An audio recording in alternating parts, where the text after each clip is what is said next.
Yes po. So, pag inutusan ka ni Engineer Bryce, nila JP Mendoza, gumamit ng, humanap ng kontraktor, gamitin yung lisensya nila. Para Yes po, po. ano po yung mga proyektong kanilang ginagawa? Itong mga tinatawag na flood control at yung mga ghost projects, kabilang ba ito rin sa yung mga binanggit? Yes po, Your Honor. Almost flood control po siya lahat. Flood control lahat? Yes po. Mga ilan po yung may idea kayo kung ilang porsyente? Narinig mo ba yung pang pamilya at pang sports? Actually po, kailan ko lang po narinig kay D.E. Henry na mayroon pong ganun. Yung pampamilya, Mr. Chair, sabi ko nga, ito yung totoong proyekto na merong ginawa. Yung pang sports, ito yung walang proyekto totally. Talagang kinukuha. May idea pa kayo sa ganon? Actually po, Your Honor, nagtiwala po kasi ako. Kaya po ako nakapaghiram ng lisensya. Nagtiwala po ako sa dalawang ito. Nagagawin po nila yung proyekto. Sino yung dalawa? Si Engineer Bryce Erickson po at si JP Mendoza. Kung construction, lahat, cost at lahat ng sinasabing mga proyekto sa Bulacan. Wala po, Your Honor. Ang sinasabi lang po nila sa akin ay sila na daw po bahala na gumawa. Wala na akong aalahanin. Basta po, yung pong Tagaloob na po ang gagawa. Yun po ang sabi sa akin ni Tagaloob lamang ang Sally. gagawa. Opo, yung taga-DPWH po. Yun po Bali ang sabi sa akin sa'yo, ni Sally. ano ang partisipasyon mo? Lisensya lamang? Pinapadala lang po sa akin yung dokumentong pa, pero minsan nga po wala akong natatanggap. Sino ang nagsabing sila na lang ang gagawa? Yun po ay ayon kay Sally po. Sino? Ayon po ay kay Sally ng SIMS po. Sims. Tapos, sino ang kausap nyo ron sa district office na nagsabing sila ng magagawa? Wala po akong direktang kausap sa loob ng opisina, Your Honor. Engineer, D. Alcantara, do you confirm na meron nung parang in-house contracting dito na tinuturo nyo na lang kung sinong contractor? Halimbawa, may kontratista dito. Siyempre, very powerful na Mr. Chair, ang DE. Pag sinabing pahiram na lisensya mo, kami ang gagawa o kung may gagawang iba, ito ba yung nangyayari sa inyo pong district office? Marahil po, Your Honor, kasi po ito pong huli, hindi po ako kausap ng sino mang contractor regarding po dyan sa paggawa po. Wala po akong direct na kausap. Bilanggit nga po ni Mr. Arevalo, wala po hindi po nakikipag-usap sa akin. Ako po kasi, ang paliwanag ko po, after the bidding, ako ano po i-recommend sa akin ng BAC na for approval po, resolution, yun lang po ang pinipirmahan ko. Mr. Arevalo, sino ang kausap mo sa DPWH? Wala. Ang kausap ko lang po ay si Sally po. Wala na pong Sino iba. pangalan? Sally Santos po. Sally Santos. Nandito ba? Opo, Your Honor. Yes, Ma'am Sally Santos, kayo po'y pinangalanan. Kayo daw ang kausap ni Mr. Arevalo.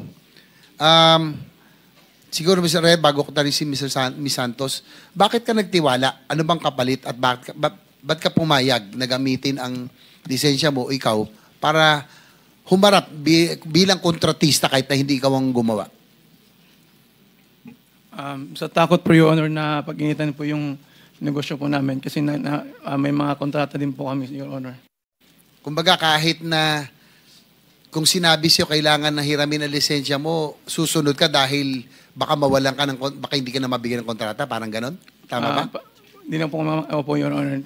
At alam ko po na kung sino po yung mga nasa likod po nun.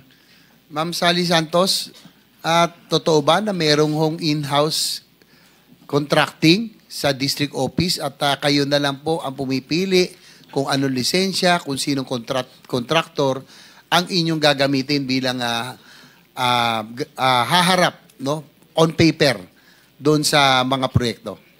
Your Honor, hindi po. Actually po, Your Honor, si Engineer Bryce Erickson Hernandez, siya po ang nag-uutos sa akin ng humiram ng lisensya. So ako po, pinagpaalam ko naman po sa kanila, nahihiramin po yung lisensya nila. So kapag... ulitin niyo po, ang utos po ni Engineer Bryce Hernandez ay humiram kayo ng lisensya sa mga kontraktor. Yes po. Kasi po, mayroon daw po siyang ibibid ng mga proyekto para sa kanya. Sino po ang gumagawa? Sila po. Sila mismo. In-house nga. Sila po mismo, Your Honor. So itong siguro bago ko balik Mr. Chair, alam ko sumobra na pero andito na tayo, matutumbok na natin. Former D. Alcantara, umamin kayo na may ghost projects kayo doon sa Bulacan, no, na nakalusot. Tingin nyo ilang porsyento yung ghost? Yung sinabi ko nung isang linggo, may pampamilya kayo at may pang sports. Ilan po yung pang sports na proyekto? Actually, Your Honor, to be honest, wala pong exact number po no, sa ngayon. Kasi po, hindi na po ako nakakausap ng mga tao ko po doon. At yung iba po ay suspendido na rin po. I just relay po nung unang report sa akin na mayroon po mangilan-ngilan at unti-unti pong nadidiscover po ito. No? Actually, I don't even know the location, the title, the amount po, Your Honor. So Yun po. lahat pinagkatiwala mo kay Engineer Bryce at kay JP Mendoza. So sila talaga ang may alam ng modus dito sa district office nyo? Nagtiwala kayo ng gano'ng tiwala nyo? Tingin ko po, Your Honor, nagtiwala po ako sa kanila because I'm not even a member of the BAC. No po, basta po nirekomenda ng BAC po sa akin, pimipirma po ako because it's a resolution. Actually, may dagdag ko lang po, para po malaman natin ang katotohanan, may mga project engineer naman po na naka-assign dito na pwede po nating tanong pa, bakit po nakapirma ang project engineer, ang section chief, nang wala po talaga yung project? Yun lang po, Your Honor. Salamat po.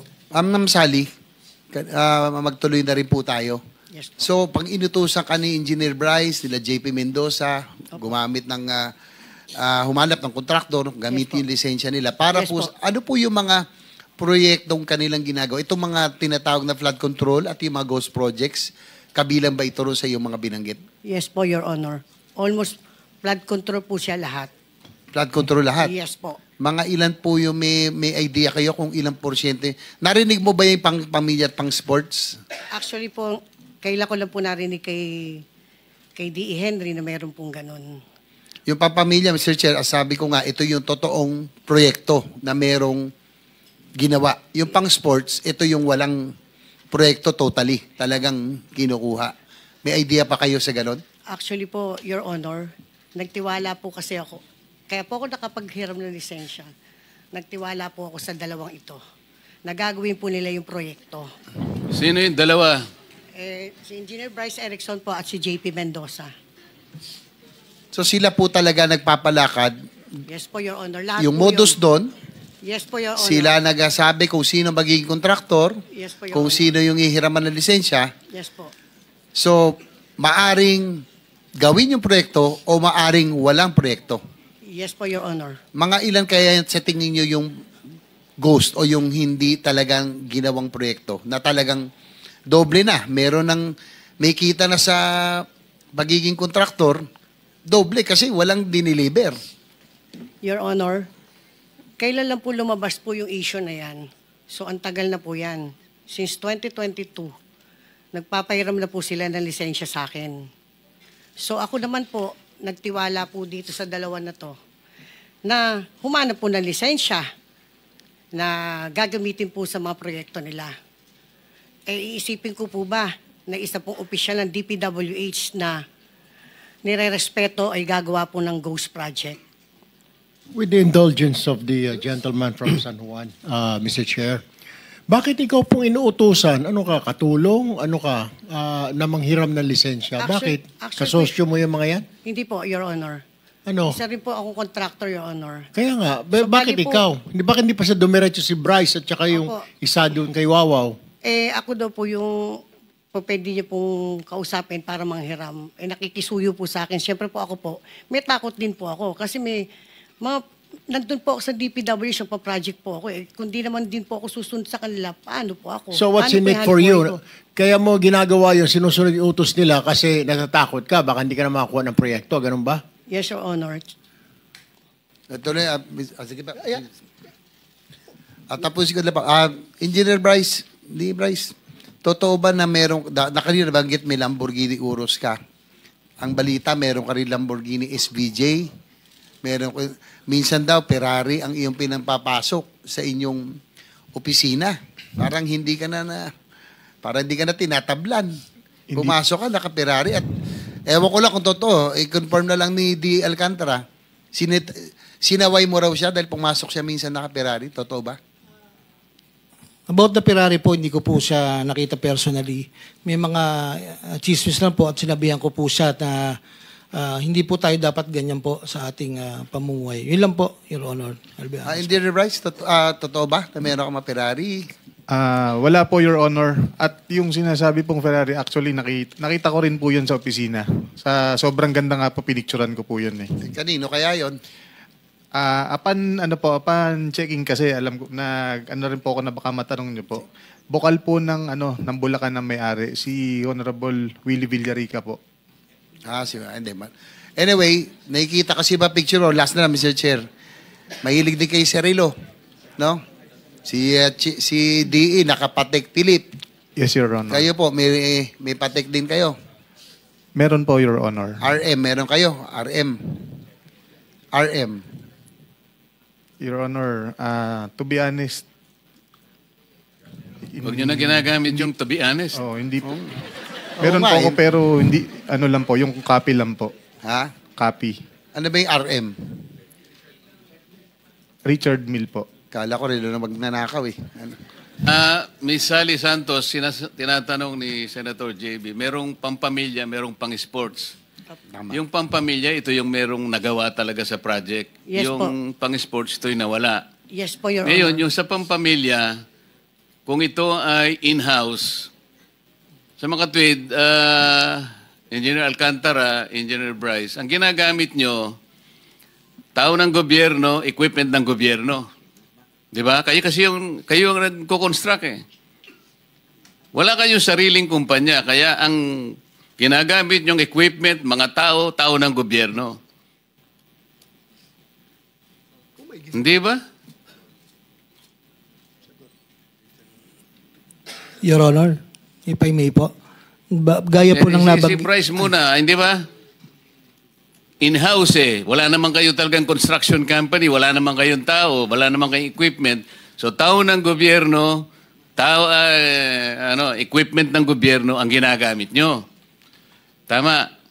Your Honor, hindi po ako gumagawa ng project. Eh ano yung in-house?